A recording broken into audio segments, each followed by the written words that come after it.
Hello champions. So ಈ ವಿಡಿಯೋಲಿ ಪ್ರಬಂಧ ನೋಡೋಣ.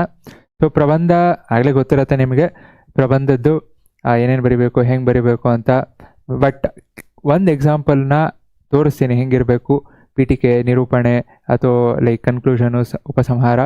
ಸೊ ಇದೆಲ್ಲ ಬರೆಯೋದಕ್ಕಿಂತ ಮುಂಚೆ, so what I would like to suggest you is, just exam ಹಾಲಲ್ಲಿ ಕೂತಿರ್ತೀರ, ಪ್ರಬಂಧ ಸ್ಟಾರ್ಟ್ ಮಾಡೋದಕ್ಕಿಂತ ಮುಂಚೆ ಒಂದೆರಡು ನಿಮಿಷ, ಲೈಕ್ 2 ನಿಮಿಷ ಬೇಡ, ಒಂದು 5 ಸೆಕೆಂಡ್ ಉಸಿರಾಡ್ರಿ.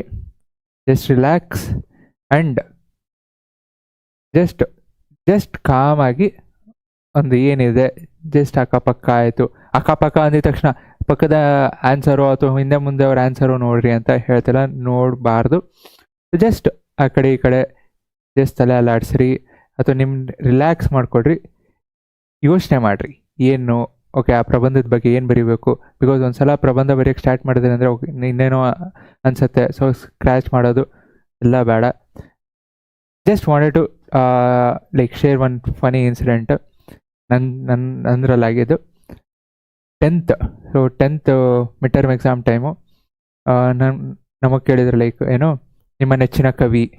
ಬರ್ದೆ. ಸೊ ನಿಮಗಾದರೂ ಅಟ್ಲೀಸ್ಟ್ ಒಂದು ಅರ್ಧ ಪೇಜ್ ಬರೆದ್ರೆ ಮಾರ್ಕ್ಸು, ಅಥವಾ ಲೈಕ್ 3/4 ಪೇಜ್ ಬರೆದ್ರು ನಿಮ್ಗೆ ಆರಾಮ್ ಮಾರ್ಕ್ಸ್, ಫುಲ್ ಮಾರ್ಕ್ಸ್ ಸಿಗುತ್ತೆ. ನಮಗೆ ಅವಾಗ 5 ಮಾರ್ಕ್ಸ್ ಪ್ರಬಂಧಕ್ಕೆ 4 ಪೇಜ್ ಬರೀಬೇಕಿತ್ತು.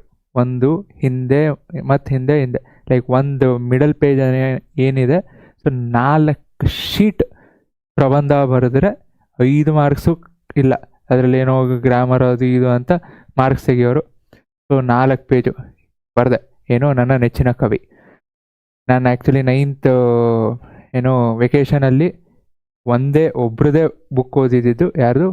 ಪೂರ್ಣಚಂದ್ರ ತೇಜಸ್ವಿ ಅವ್ರದ್ದು ಕರ್ವಾಲೋ ಓದಿದೆ, ಚಿದಂಬರ ರಹಸ್ಯ, ಏನೋ ಜುಗಾರಿ ಕ್ರಾಸು, ಕಿರುಗೂರಿನ ಗಯ್ಯಾಳಿಗಳು. 4 ಬುಕ್ಕು ಒಂದು ವಾರದಲ್ಲಿ ಫುಲ್ ಓದಬೇಕಾಗ್ದೆ. ಬರ್ದೆ ನನ್ನ ನೆಚ್ಚಿನ ಕವಿ ಇವ್ರು ಇಲ್ಲಿ ಹುಟ್ಟಿದ್ರು, ಇವ್ರ ತಂದೆ ಇಂಥ ಮಹಾನ್ ಕವಿಗಳು, ಏನೋ ಜ್ಞಾನಪೀಠ ಪ್ರಶಸ್ತಿ ಪುರಸ್ಕೃತರು. ಸೊ ಇವ್ರ ಮನೆ ಎಲ್ಲಿ ತೀರ್ಥಹಳ್ಳಿ, ಕವಿಶೈಲ ಅಂತ ಮನೆ ಹೆಸರು, ಸಖತ್ತಾಗಿದೆ ಮನೆ, ಹಿಂಗೆ ಅಂತ. ಸೊ ಎಲ್ಲ ಇವರು ಹಿಂಗೆ ಬರೆದಿದ್ದಾರೆ, ಈ ಬುಕ್ಸ್ ಎಲ್ಲ ಲೈಕ್ ಈ ಕಥೆಯಲ್ಲಿ ಹಿಂಗಿದೆ. ಕಥೆನೂ ನನಗೆ ಗೊತ್ತಿತ್ತು, ಜೋಗಾರಿ ಕ್ರಾಸ್ ಆಯಿತು ಅಥವಾ ಅಬಚೂರಿನ ಪೋಸ್ಟ್ ಆಫೀಸು ಎಲ್ಲ. ಕರ್ವಾಲೋ ಎಸ್ಪೆಷಲಿ ಫೇವ್ರೇಟ್ ಅಂದರೆ ಕರ್ವಾಲೋ. ಬರ್ದೆ. ಆದರೆ ಏನು ಗೊತ್ತಾ, ತೇಜಸ್ವಿಯವ್ರ ಹೆಸರೇ ನೆನಪು ಬರ್ತಿಲ್ಲ. ಇಡೀ ಎಕ್ಸಾಮ್ ಹಾಲಲ್ಲಿ ತಲೆ ಕರ್ಕೊಂಡು ಏನಪ್ಪ ಅವ್ರ ಹೆಸರು ಎಲ್ಲೆಲ್ಲಿ ಬರೀಬೇಕು ಅಲ್ಲೆಲ್ಲ ಗ್ಯಾಪ್ ಇಟ್ಕೊಂಡು ಹೋದೆ. ಏನು ಮಾಡಲಿ, ಆಮೇಲೆ ಹಿಂಗೆ ತಲೆ ನನ್ನ ದೇವ್ರ ದಯೆಯಿಂದ ತಲೆ ಹಿಂಗೆ ಎತ್ತದೆ. ದೇವ್ರ ಥರ ಕೂತಿದ್ದ ನನ್ನ ಜೂನಿಯರು. ಸೊ ನನ್ನ ಜೂನಿಯರ್ ಪೂರ್ಣಚಂದ್ರ ಅಂತ ಅವನ ಹೆಸರು. ಸೊ ಮುಂದೆ ಕೂತಿದ್ದ, ಯಾಕಂದ್ರೆ ನಂದು 6, ಸೊ ಅವನು ಪಿಯಿಂದ ಸ್ಟಾರ್ಟ್ ಆಗುತ್ತೆ. ಸೊ ಒಂದೇ ಕ್ಲಾಸಲ್ಲಿ ಬಂತು. ಸೊ ನಾನು 1 ವರ್ಷ ಜೂನಿಯರು. ಪೂರ್ಣಚಂದ್ರ ಹಿಂಗೆ ನೋಡಿದೆ, ಯಾವಪ್ಪ ಅಂದ್ಕೊಂಡು ಎಲ್ಲ ಪೂರ್ಣಚಂದ್ರ ಎಲ್ಲೆಲ್ಲಿ ಗ್ಯಾಪ್ ಬಿಟ್ಟು ಅಲ್ಲೆಲ್ಲ ತುಂಬ್ಕೊಂಡು ಹೋದೆ. ಇಲ್ಲ ಅಂದರೆ ನಮ್ಮ ಸರ್ ಅವರು ನಾರ್ತ್ ಕರ್ನಾಟಕದವರು, ಏನ್ಲೇ ಮಗನೇ ಹಿಂಗೆಲ್ಲ ಬರೆದು ಹೆಸರೇ ನೆನಪಾಗ್ತಿಲ್ಲ. ಯಾಕಂದರೆ ಅವರು ನಾನು ಫೇವ್ರೇಟ್ ಸ್ಟೂಡೆಂಟ್ ಆಗಿದೆ. ಸೊ ಅದಕ್ಕೆ ಬರೆಯೋಕ್ಕಿಂತ ಮುಂಚೆ ಜಸ್ಟ್ ರಿಲ್ಯಾಕ್ಸ್, ಅಕ್ಕಪಕ್ಕ ನೋಡ್ರಿ. ಅಕ್ಕಪಕ್ಕ ಅಂದರೆ ಫುಲ್ ಅಲ್ಲ, ಜಸ್ಟ್ ಓಕೆ ಏನಿದೆ, ಏನಾದರೂ ಇದೆಯಾ, ಏನಾದರೂ ನೆನಪಾಗತ್ತಾ ನೋಡಿರಿ. Just relax and then start writing. Because ಬರಿಬೇಕಾದ್ರೆ ಸ್ವಲ್ಪ ಪಾಯಿಂಟ್ಸ್ ಬೇಕು, so that you don't make any mistake ಅಥವಾ ಸ್ಕ್ರ್ಯಾಚಸ್ಸು. ಅದಕ್ಕಂತ ಓಕೆ. ಏನು ಐ ಆಮ್ ರಿಪೀಟಿಂಗ್, ಪಕ್ಕ ಅಂದಿದ ತಕ್ಷಣ ಬೇರೆಯವ್ರ ಆನ್ಸರ್ ಶೀಟ್ ಅಲ್ಲ. ಓಕೆ. ಸೊ ಪೀಠಿಕೆ ಬೇಕು, ನಿರೂಪಣೆ 2 ಮಾರ್ಕ್ಸು, ಉಪಸಂಹಾರ 1 ಮಾರ್ಕ್ಸು, ಸೊ 4 ಮಾರ್ಕ್ಸು. ಸೊ ಪೀಠಿಕೆ ಅಂದರೆ ಏನು? ವರದಕ್ಷಿಣೆ ಒಂದು ಸಾಮಾಜಿಕ ಪಿಡುಗು.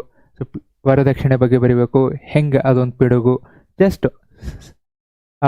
ವರದಕ್ಷಿಣೆ ಅಂದರೆ ಯಾರ್ದು? ಮೇಯ್ನು ಹೆಣ್ಮಕ್ಳು ಅಂತ ಬರೀತೀರಾ, ಒಬ್ವಿಯಸ್ಲಿ ಹೆಣ್ಮಕ್ಳು. ಸೊ ಹೆಣ್ಣು ಹೆತ್ತವರು, ಬಡವರು ತಮ್ಮ ಮಗಳ ಮದುವೆ ಮಾಡಲು ಕಣ್ಣೀರು ಸುರಿಸುವರೊಂದಿಗೆ ಎಂಬ ಭಾಷಣವಿದೆ. ಸೊ ಜಸ್ಟ್ ಅದಂದರೆ ಏನು ಬರೀತೀರಾ. ನೆಕ್ಸ್ಟು ಅದ್ರ ಬಗ್ಗೆ ಸ್ವಲ್ಪ ಡೀಟೇಲಾಗಿ ಬರೀಬೇಕು. ವರದಕ್ಷಿಣೆ ಯಾವಾಗಿಂದ ಅಥವಾ ಈಗೇನಾಗಿದೆ, ಸೊ ಹಿಂದೆ ಏನಿತ್ತು ಸಿಚುವೇಶನು ಎಲ್ಲ ಬರೀತೀರ. Last conclusion.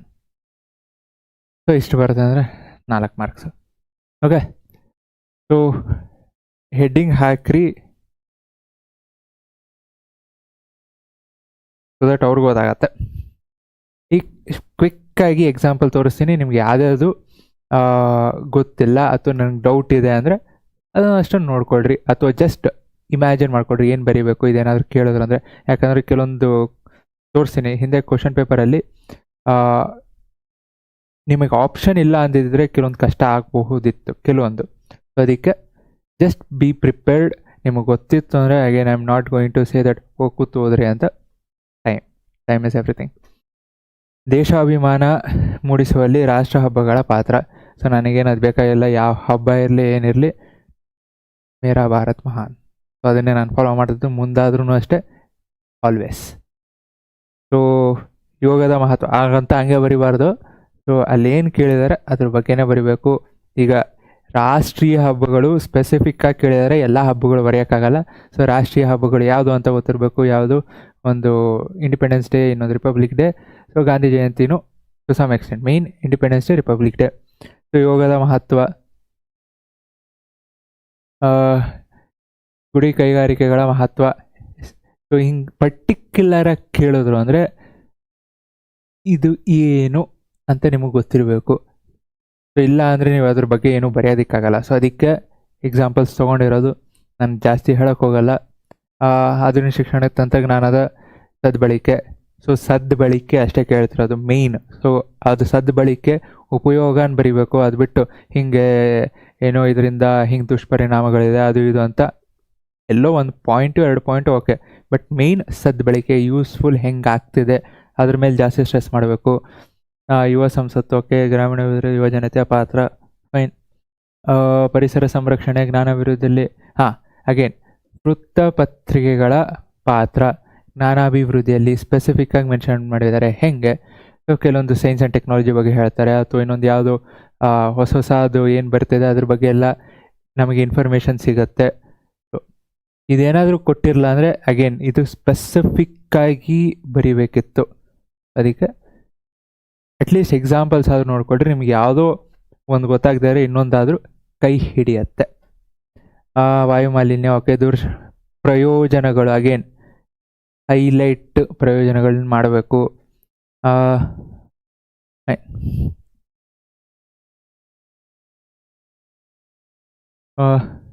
ನೋಡಿ ಇಲ್ಲಿ ಸ್ಪೆಸಿಫಿಕ್ಕಾಗಿ ಒಂದ್ಸಲ ವೃತ್ತಪತ್ರಿಕೆಗಳಂತಾನೆ ಕೇಳಿದರು, ಇನ್ನೊಂದ್ಸಲ ಏನು ಕೇಳಿದ್ರು ಜ್ಞಾನಾಭಿವೃದ್ಧಿಯಲ್ಲಿ ವೃತ್ತಪತ್ರಿಕೆಗಳ ಮಹತ್ವ.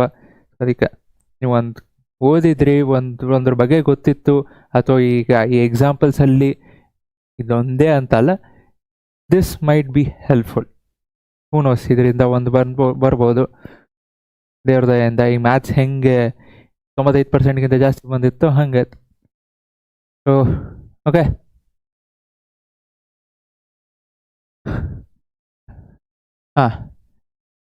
ಸೊ ಇನ್ನೊಂದು ಪೀಠಿಕೆನೂ ಕೊಟ್ಟಿದ್ದೇನೆ. ಯಾವುದು ಪರಿಸರ ಸಂರಕ್ಷಣೆ ಇಂದಿನ ಅಗತ್ಯ, ಅಥವಾ ಗಿಡ ಮರಗಳು. ಸೊ ಬೇಕೇ ಬೇಕು, ಗಿಡ ಮರಗಳಿಲ್ಲ ಅಂದರೆ ಎಲ್ಲಿಂದ ಏನಾಗುತ್ತೆ. ಆ್ಯಕ್ಚುಲಿ ನೆನ್ನೆ ಪರಿಸರ ದಿನ ಅಲ್ಲ, ಗಿಡ ಏನೋ ಮರಗಳನ್ನ ಉಳಿಸ್ರಿ ಅದು ಇದು ಅಂತೆಲ್ಲ ಇತ್ತು. ನಾನು ವಾಪಸ್ ಮನೆಗೆ ಹೋಗ್ಬೇಕಾದ್ರೆ ರಾತ್ರಿ ನೋಡ್ತೀನಿ, ಒಂದು ರೋಡ್ ಆ ಕಡೆ ಈ ಕಡೆ ಮರಗಳು ಏನೈತಿ ಎಲ್ಲ ಕಟ್ ಮಾಡಿ ಬಿಸಾಕಿದ್ರು. ಅಲ್ಲಿ ಆ್ಯಕ್ಚುಲಿ ಗಿಡ ಇದ್ರೇ ಅಷ್ಟು ಧೂಳಿತ್ತು. ಇನ್ನು ಈ ಗಿಡ ಮರಗಳನ್ನೆಲ್ಲ ಕಟ್ ಮಾಡಿದರೆ ಮುಗದೆ ಹೋಯ್ತು ಅಂದ್ಕೊಂಡೆ. ಅಲ್ಲಿ ಹೋಗೋದೇ ಬೇಡ ಅನ್ನಿಸ್ತಾ ರೋಡಲ್ಲಿ. ಸೊ ಪರಿಸರ ಉಳಿದರೆ ನಮ್ಮ ನಾಡು ಉಳಿತಿತ್ತು. ಸೊ ಏನಾದರೂ ಒಂದು ಅಟ್ಲೀಸ್ಟ್ ಒಂದು ಗಾದೆನೋ ಒಂದು ಸಣ್ಣದು ಏನಾದರೂ ಹಾಕಿದ್ರೆ ಒಂಥರ ಅಟ್ರಾಕ್ಟಿವ್. ಓಕೆ, ಇವನಿಗೆ ಇನ್ನೊಂದು ಸ್ವಲ್ಪ ಇನ್ಫಾರ್ಮೇಷನ್ ಗೊತ್ತು, ಏನಾದರೂ ಒಂದು ಒಗಿರಿ. ಓಕೆ, ಸೊ 2 ಎಕ್ಸಾಂಪಲ್ ಕೊಟ್ಟಿದ್ದೀನಿ. All thank you. Yes, at least ನಿಮ್ಗೆ ಗೊತ್ತಿತ್ತು ಅಂದರೆ ಅಗೇನ್, ಸೊ ಗೊತ್ತಿತ್ತು ಅಂದರೆ ಏನು ಪ್ರಾಕ್ಟೀಸ್ ಮಾಡೋದು ಬೇಕಿಲ್ಲ. ಗೊತ್ತಿಲ್ಲ ಅಂದರೆ ಜಸ್ಟ್ ಯೋಚನೆ ಮಾಡಿರಿ, ಬರೆಯೋದೇನು ಬೇಡ. ಓಕೆ, ಇದೇನಾದರೂ ಕೊಟ್ಟರು ಅಂದರೆ ಏನೇನು ಪಾಯಿಂಟ್ಸ್ ಬರೀಬೇಕು. Okay, so thank you. Keep practising. Jai Hind, Jai Karnataka.